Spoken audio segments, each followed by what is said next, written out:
Por aquele tempo, em dia de sábado, passou Jesus pelas searas. Ora, estando seus discípulos com fome, entraram a colher espigas e a comer.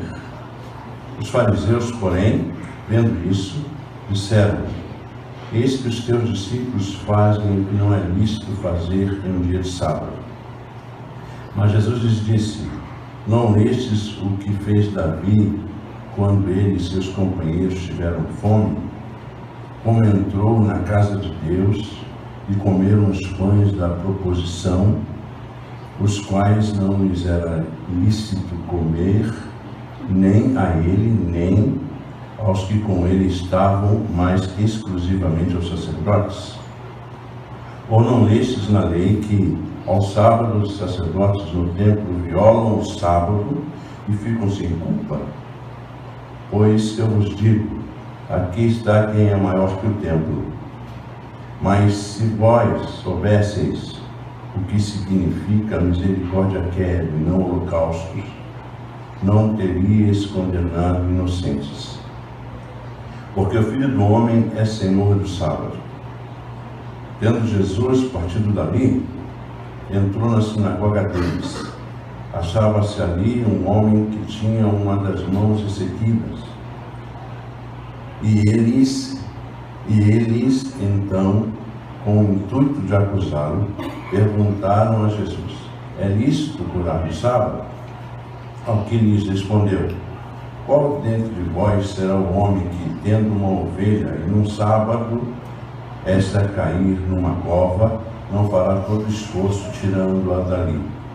Ora, quanto mais vale um homem que uma ovelha? Quanto mais vale um homem que uma ovelha?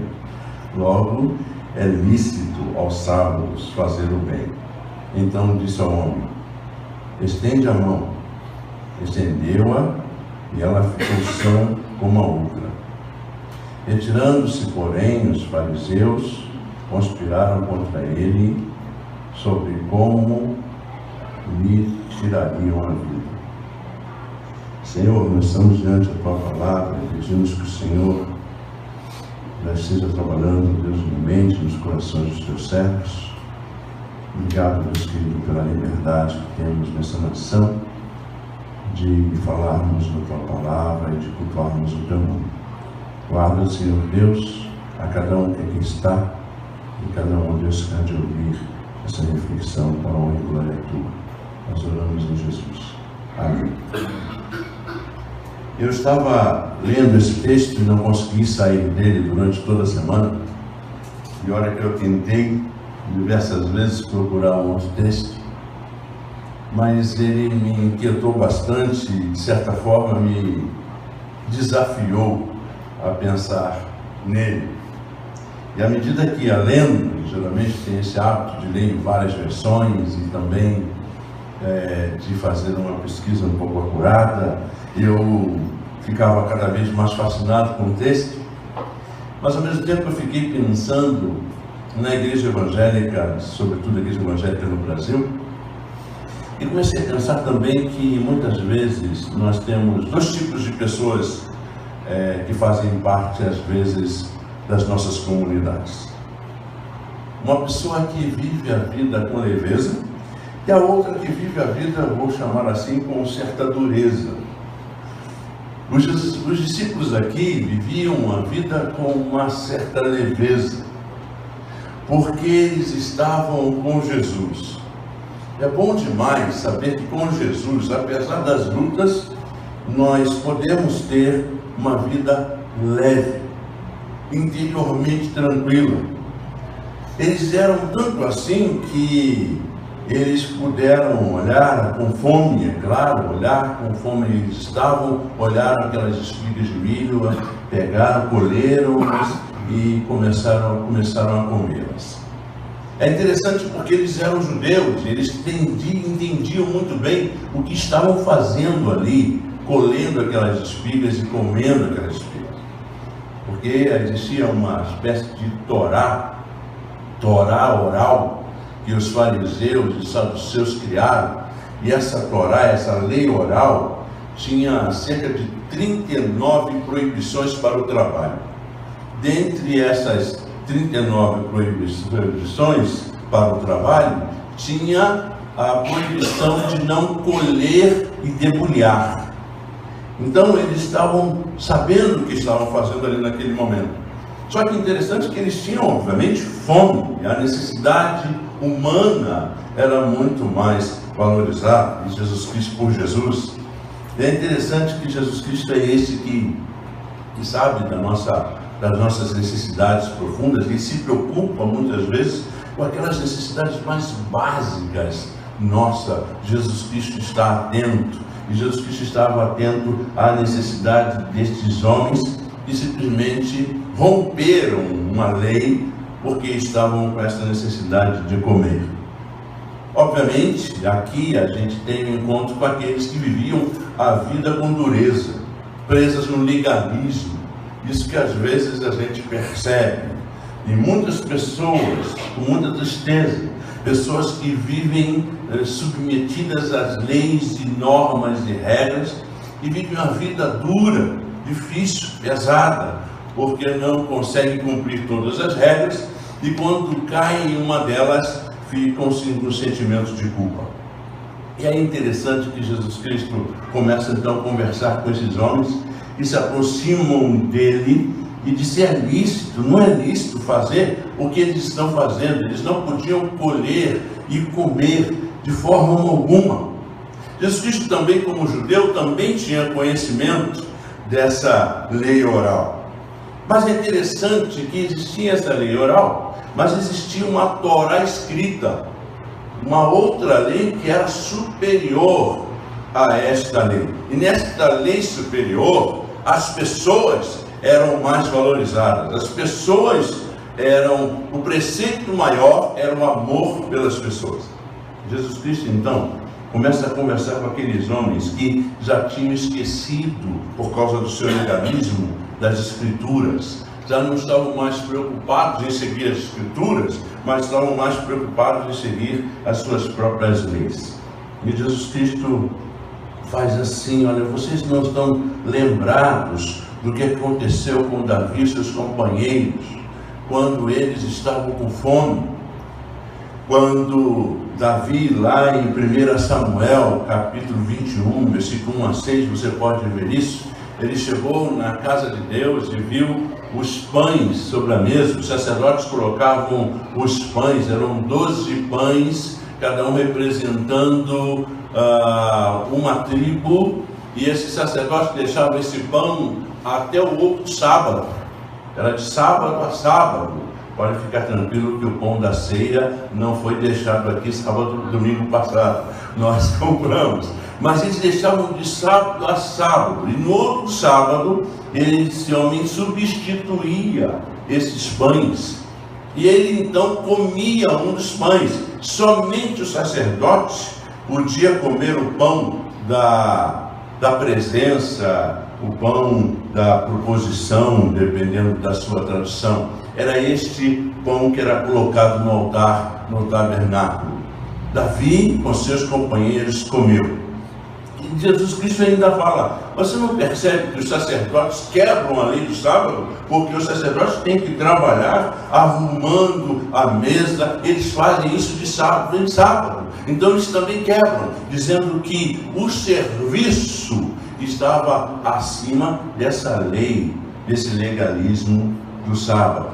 Isso me ajuda muito a entender e compreender que a igreja, como disse o Marcos aqui, tem que focar as pessoas. As pessoas são mais importantes que qualquer regra. As pessoas são mais importantes que liturgias, que denominação. As pessoas são mais importantes. Jesus Cristo tinha isso em mente e no seu coração. E aí é interessante que Jesus Cristo continua falando com aqueles homens, mostrando lá no livro de Oséias, dizendo: olha, misericórdia quero e não sacrifício e não holocaustos. É isso que importa, misericórdia. Talvez a gente tenha que viver a vida com mais leveza e tenha que compreender que a gente tem que dar de nós para as pessoas que estão sofrendo.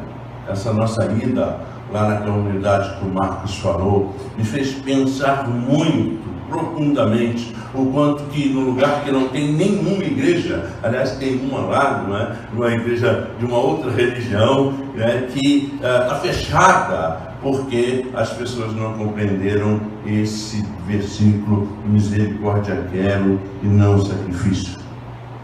Eu quero viver essa vida com leveza, quero viver a vida alimentada por Jesus, quero viver a vida junto de Jesus, não preso nos legalismos.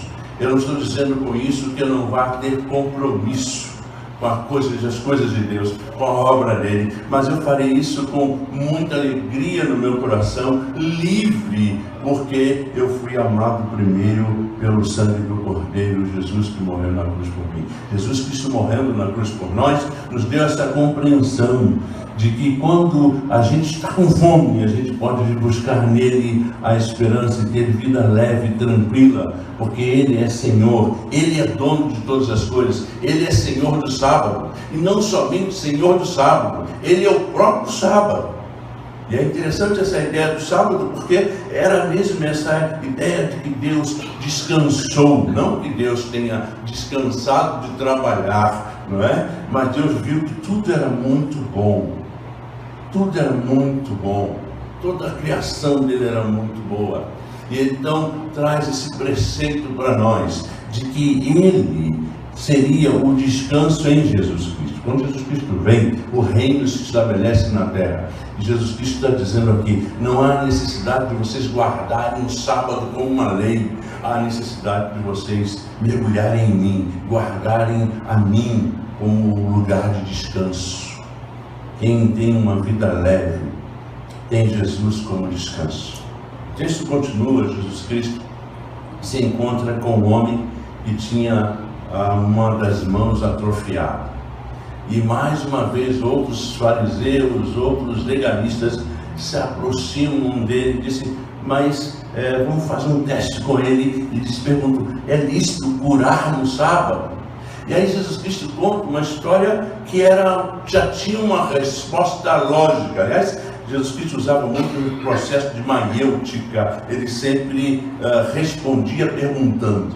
E ele pergunta contando a história de uma ovelha no buraco. Ele sabia então o quanto a ovelha era extremamente importante para também os fariseus, para todos os judeus. Então, uma ovelha que caiu no buraco, eu não vou, por ser sábado, fazer tudo para recuperá-la. É óbvio que a resposta seria afirmativa. E Jesus Cristo então começa a quebrar a resistência daquelas pessoas. E Jesus Cristo então diz: não são as pessoas mais importantes que as ovelhas?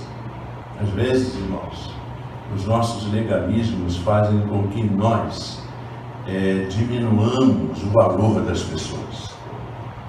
As pessoas são mais importantes que as ovelhas. Eu fiquei pensando muito na igreja. Eu fiquei pensando muito em nós. Eu gosto muito de pensar nesse Jesus que é o lugar de descanso. Por isso Jesus Cristo diz assim anteriormente: vinde a mim, todos que estáis cansados e sobrecarregados, e eu vos aliviarei. Vinde a mim, todos que estáis cansados e sobrecarregados, e eu vos aliviarei. Tomai sobre vós o meu jugo, e aprendei de mim, porque sou manso e humilde de coração, e achareis descanso para as vossas almas. Porque o meu jugo é suave e o meu fardo é leve. É viver uma vida tranquila e leve com o Senhor. Ache descanso nele. Não importa o que esteja acontecendo, Jesus Cristo pode lhe dar descanso para a vida. Amém?